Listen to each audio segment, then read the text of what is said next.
De regreso, amigos, a Jugando Pelota Dura, al pregame de Jugando Pelota Dura. Tenemos que seguir abordando esta situación tan lamentable que está ocurriendo en nuestra hermana Venezuela y obviamente tenemos un panel de expertos que va a analizar lo que está ocurriendo hasta este momento. Tenemos al profesor Jorge Smith, buenas noches. Buenas noches. Sonia Cosme, que es una venezolana radicada en Puerto Rico, casi puertorriqueña tendría que decirles yo, pero es de una venezolana establecida en Puerto Rico. Y Oscar Martínez, es portavoz de venezolanos en el exterior. Hola. Gracias por estar aquí con nosotros y por compartir esta conversación tan interesante. Pero antes que eso, vamos a ir a un reportaje de Margarita Aponte sobre quién es Leopoldo López, nuestro próximo invitado. Leopoldo López, líder político y activista democrático venezolano, fue encarcelado durante 3 años y medio, supuestamente por desafiar el régimen de Nicolás Maduro. López logró ser indultado en el 2019. Un año después salió de Venezuela. Es dirigente del Partido Voluntad Popular y está exiliado en Estados Unidos. Después de las elecciones del domingo, este político aseguró en entrevista internacional que su país vive el inicio del fin de la dictadura de Nicolás Maduro, pues el fraude en las elecciones es insostenible. La gente ya no tiene miedo. Así cierra su cita. Mientras, después del proceso eleccionario en el que Maduro fue declarado presidente por el Consejo Nacional Electoral, la Fiscalía anunció una investigación, esta vez sobre un presunto plan para alterar los resultados de los comicios. En esto se implica al opositor Leopoldo Figueroa y a otros. Por su parte, López señaló irregularidades en el conteo y también en el sistema de transmisión de las actas. Venezuela atraviesa momentos de tensión e incertidumbre. Y precisamente para hablarnos de lo que él piensa de que está ocurriendo en Venezuela, tenemos al ex alcalde de Caracas, Leopoldo López, desde Washington, D.C. Buenas noches. Muy buenas noches. ¿Qué tal? ¿Cómo está? Estamos de lo que está pasando en Venezuela, por supuesto. Desde Washington, D.C., ¿cómo ve la cosa? Además de, aquí se ha hecho demasiado análisis, hay una presión internacional muy grande. Hemos escuchado hoy a senadores de Estados Unidos pidiéndole intervención a Joe Biden y a Kamala Harris en caso de que haya arrestos a la oposición. ¿Cómo lo ve? ¿Qué vislumbra usted que va a ocurrir? Mire, yo estoy muy optimista y creo que todos en la región, los venezolanos por supuesto, pero todos en la región y en el mundo, los que creemos en democracia, tenemos que estar muy optimistas. Aquí ocurrió algo inédito. El día domingo, con todos los obstáculos, con todas las trabas, se fue a una elección. Nuestra candidata, electa en primarias, no pudo inscribirse. Se inscribió Edmundo Fernández, un hombre diplomático de 74 años, desconocido hasta hace 3 meses, y logró el día domingo la votación histórica más amplia, la victoria más amplia en la historia de elecciones en Venezuela. Sacó 70% de los votos, ganó en todos los estados de Venezuela, en todos los municipios de Venezuela, ganó de una manera contundente. Y lo que ocurrió en la noche del día domingo es algo que se esperaba, que Maduro podía hacer y lo hizo. Es que arrebató la elección, sin ningún tipo de respaldo, sin ningún tipo incluso de pudor de esconder las huellas del crimen. Maduro presenta unos datos con el presidente del Consejo Electoral, que había sido su aliado, su abogado y abogado de su esposa, lo pusieron allí para eso, y la reacción pues ha sido masiva y en toda Venezuela. Hemos visto desde la madrugada del día domingo manifestaciones en toda Venezuela, el día de ayer manifestaciones en toda Venezuela, particularmente en los lugares del país donde históricamente ganaba el chavismo, lugares de los sectores más populares, más pobres, de los pueblos más rurales. Se están dando manifestaciones pidiendo respeto, respeto a la voluntad del pueblo, respeto a los resultados. López, hemos visto también... Usted también, sin embargo, la oposición también ha sido, sin embargo, objeto de acusaciones y señalamientos por parte del gobierno. Vamos a escucharlo, vamos a verlo. El ataque habría sido realizado desde Macedonia del Norte y habría tenido la intención de manipular los datos que se estaban recibiendo en el CNE. Tenemos ubicado e identificado el principal líder de esta acción, Toledo. Junto a él aparecen como involucrados al prófugo de la justicia Leopoldo López. Y obviamente está involucrada la señora María Corina Machado. ¿Cómo responde a eso, López? Bueno, es parte de lo que estamos ya acostumbrados los venezolanos, que son acusaciones absurdas. A mí me han acusado de coordinar el paso de los venezolanos por el Darién, me han acusado de venta de buques petroleros, de apagones y de cualquier otra cantidad de cosas que no tienen ningún sentido. Ahí están acusando a María Corina Machado, a Lester Toledo, a mi persona, de un supuesto hackeo desde Macedonia del Norte. Yo no he estado jamás, no tengo contacto con nadie de Macedonia del Norte, ni María Corina ni Lester los tienen. Ellos buscan desviar la atención y evidentemente el día domingo hubo un blackout en el proceso de transmisión de data, pero fue manipulado por la dictadura. Quiero dejar muy claro que se tiene respaldo de las actas de los más de 30.000 mesas, de los 16.000 centros de votación. Ya hay más del 80% de las actas que demuestran claramente qué fue lo que ocurrió el domingo, y ustedes se pueden meter en el sistema y evaluar acta por acta de lo que allí ocurrió. Pero aquí esto no es un tema de actas, no es un tema de saboteo, aquí es un tema de lo que ocurrió masivamente. La gente salió a votar y la victoria fue aplastante. La victoria de Edmundo González sobre Maduro, 70-30. Y Maduro, pues en estos momentos está haciendo lo que él mismo amenazó que iba a hacer. Él amenazó con un baño de sangre. Bueno, ya van 10 muertos por las fuerzas represivas de Maduro. Maduro amenazó con un conflicto de una guerra civil y está buscando enfrentar a la fuerza pública con los venezolanos. Maduro lo único que le queda es la fuerza pública. Y los venezolanos. Sí, María. ¿Sí? En el día de hoy, el líder chavista Diosdado Cabello amenazó a varios miembros de la oposición mayoritaria de Venezuela, incluyendo a María Corina Machado y a Edmundo González Urrutia, pero también lo incluyó a usted, Leopoldo López, en el grupo de personas que dijo que se iban a jorobar, para no decir la palabra que él utilizó, y más allá de eso dijo serán acusados ante las autoridades correspondientes por los más altos delitos y no habrá beneficios para ninguno. Esto obviamente es directo a los líderes de la oposición y usted es uno de ellos y a usted está siendo mencionado ahí. Nosotros no tenemos miedo. Mira, yo fui acusado falsamente en el año 2014, hubo una orden de captura, yo tomé la decisión de entregarme, estuve 7 años preso, 4 años en la cárcel militar de Ramo Verde, luego estuve en casa por cárcel, luego en la cárcel militar de Ramo Verde nuevamente, luego casa por cárcel, escapo de casa por cárcel y estuve 1 año y medio en confinamiento en la Embajada de España en Caracas. Tuve que salir al exilio y te puedo decir que no me he arrepentido, ni yo ni los más de 500 presos de nuestro movimiento que hemos tenido. Maduro pretende utilizar el miedo, el terror, como la herramienta para inhibir un movimiento que ya va mucho más allá del liderazgo. No hay miedo en Venezuela, como han dicho los jóvenes, como han dicho la gente que está en las calles. En Venezuela, decía un cartel en estos días, hemos perdido tanto que ya perdimos el miedo. No hay miedo. Esta mañana Nicolás Maduro ordenó la captura de Freddy Superlano, quien es la persona que está liderando nuestro movimiento en Venezuela.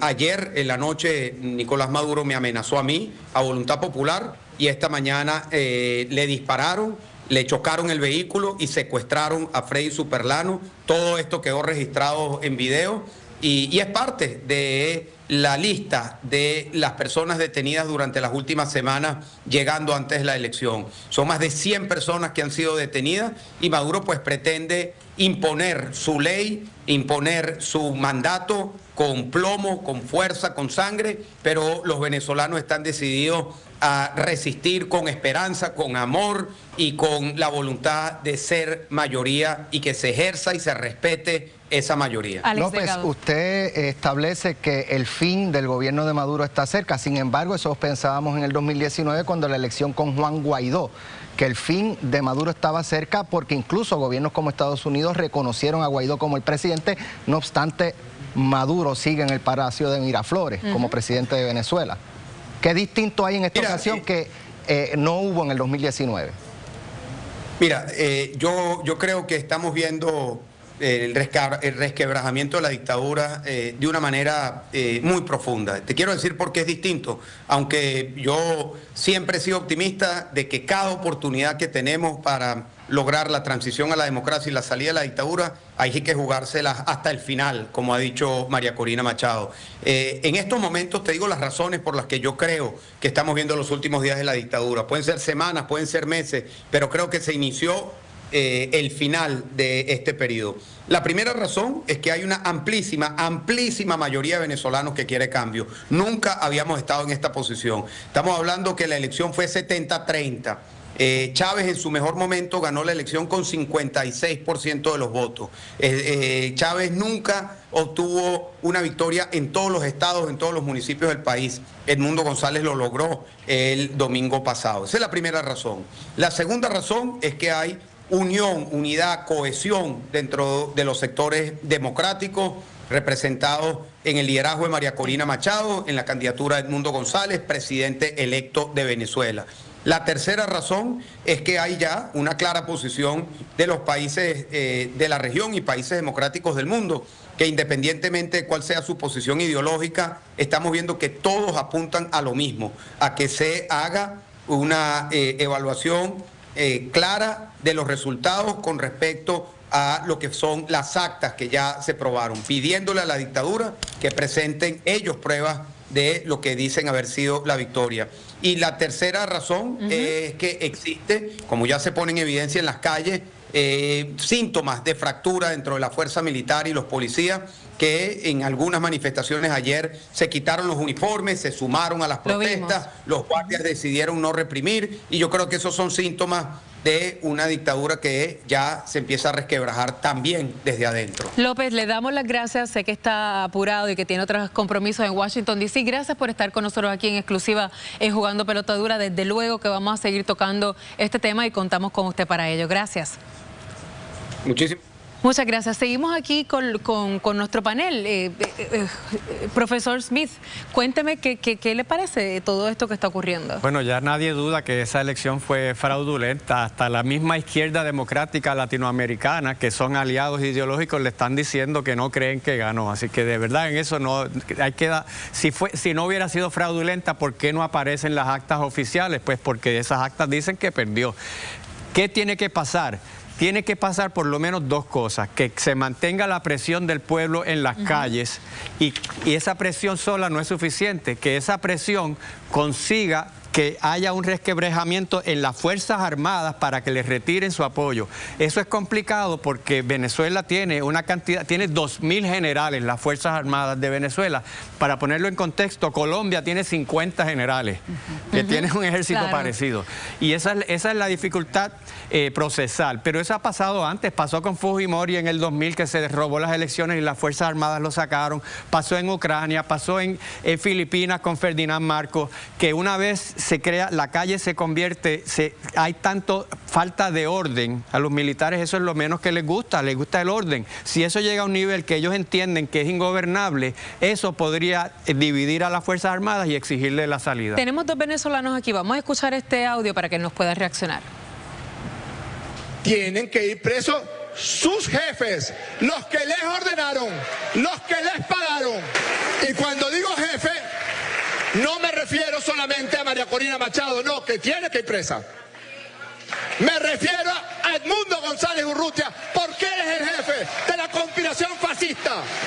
Él sabía de estos planes, igual que ella, igual que todo ese supuesto comando, que no era un comando de campaña, era un comando de acción violenta, de intentar sembrar una guerra civil en Venezuela.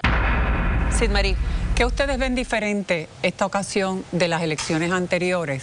Que ustedes entienden que puede haber realmente un cambio, que se puede propiciar el cambio.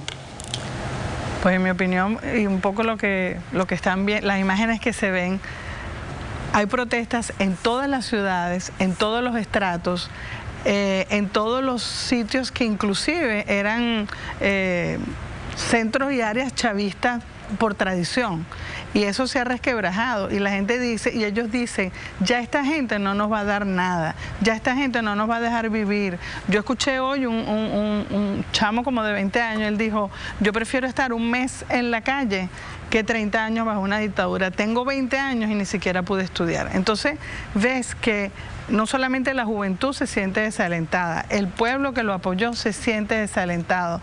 Entonces han tumbado un montón de estatuas de Chávez. Chávez era prácticamente un adorado, o sea, decía, bueno, Maduro puede ser más malo que Chávez, pero ese es un efecto simbólico de que hay una gran decepción de toda la gente. Por lo tanto, eso no lo habíamos visto en otros momentos. Oscar es propietario de un negocio aquí en Puerto Rico, es un amigo venezolano, propietario del negocio de comida venezolana Papelón con Limón. Papelón con Limón, correcto. Cuéntame, ¿cómo te sientes desde acá a ver lo que está ocurriendo en tu país? Mira, de primera impresión, ver esas imágenes son desgarradoras para nosotros.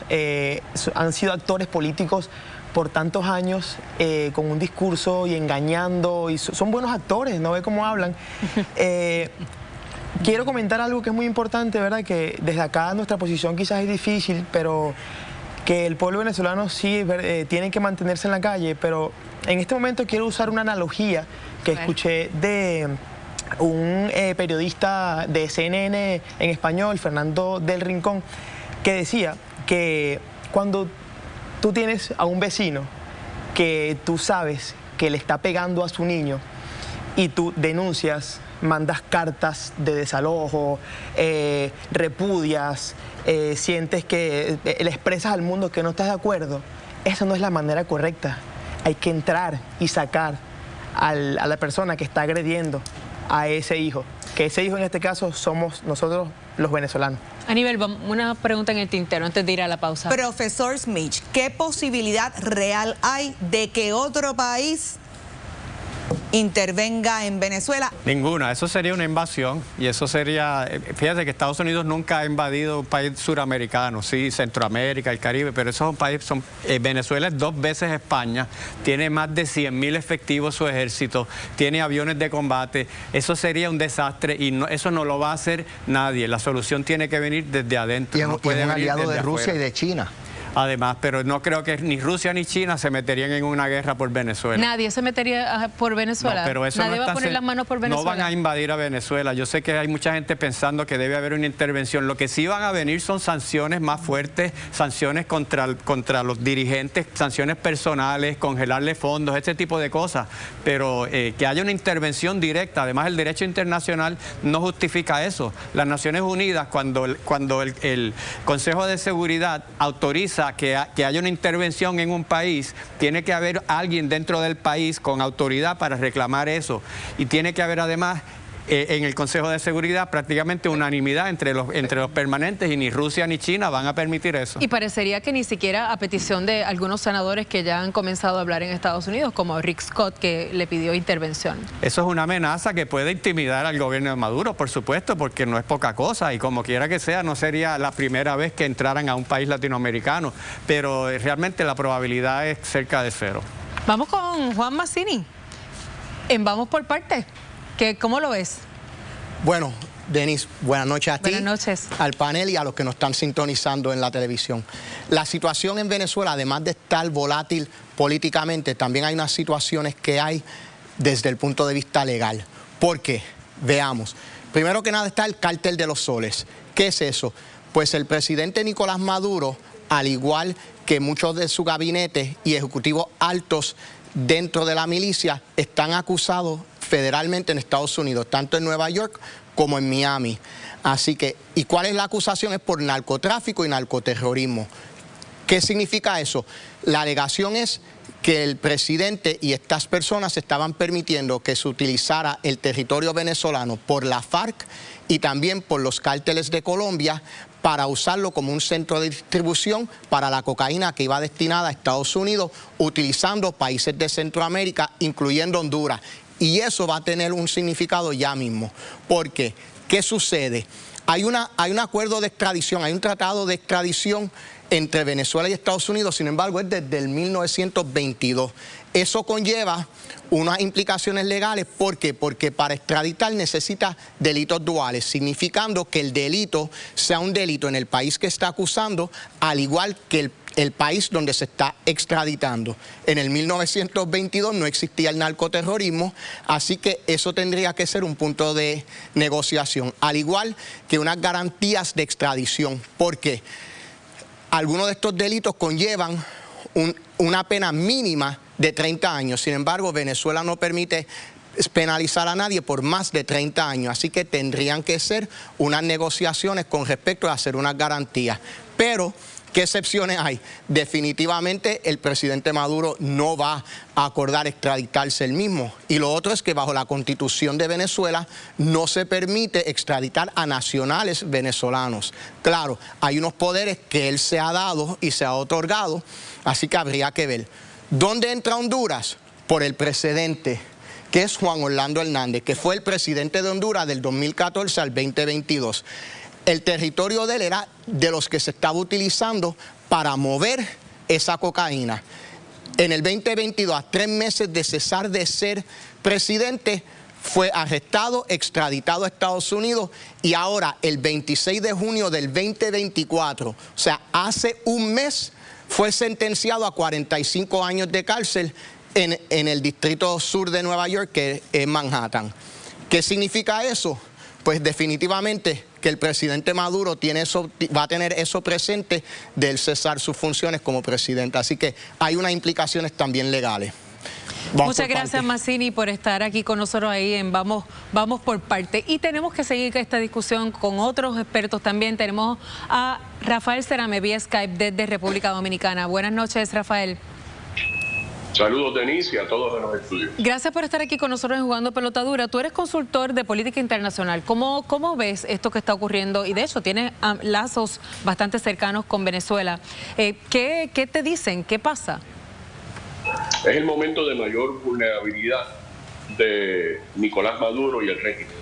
La narcodictadura está en este momento contra la pared. Precisamente por eso es que están respondiendo de una manera tan violenta y han cometido un fraude electoral de una manera burda. Hace un rato pude hablar con el grupo de dirigentes políticos de la oposición que están refugiados en la Embajada de Argentina. La Embajada de Argentina les retiraron el servicio de energía eléctrica, de agua, y están por momentos siendo sitiados por efectivos del régimen. Ayer, la narcodictadura ordenó el retiro de diplomáticos de 10 misiones diplomáticas de 10 países en territorio venezolano. Una de ellas es la Argentina. Le dieron hasta el próximo jueves para que abandonen la sede diplomática de Argentina en Caracas. ¿Qué va a pasar cuando salgan esos diplomáticos y todavía estén dentro de la sede el grupo de 6 refugiados? ¿Entrará el gobierno venezolano en una embajada que no tenga personal diplomático acreditado para arrestar a esas 6 personas? Eso puede ser un incidente con unas connotaciones internacionales que puedan definir lo que esté pasando ahí. Segundo, también me notificaron que estaban siguiendo a María Corina Machado y a Edmundo González y temen por su detención en cualquier momento. A esos efectos acabo de ver un cable de la agencia EFE de noticias donde Costa Rica, el gobierno de Costa Rica le está ofreciendo asilo político tanto a María Corina como a Edmundo González. Son momentos de mucha tensión y ya la escalada de violencia ha provocado más de una decena de muertos, hay muchísimos heridos, hay muchos, como dijo Leopoldo López, dirigentes de los diferentes estados de Venezuela, de su organización política, que están siendo detenidos, básicamente secuestrados durante las pasadas horas. En la medida en que esto siga aumentando y el pueblo siga militante en las calles, la comunidad internacional pendiente puede ser el principio del fin para el narcodictador, que como bien señalaron, tiene casos pendientes, él y Diosdado Cabello, inclusive una recompensa de $15 millones emitida por la DEA.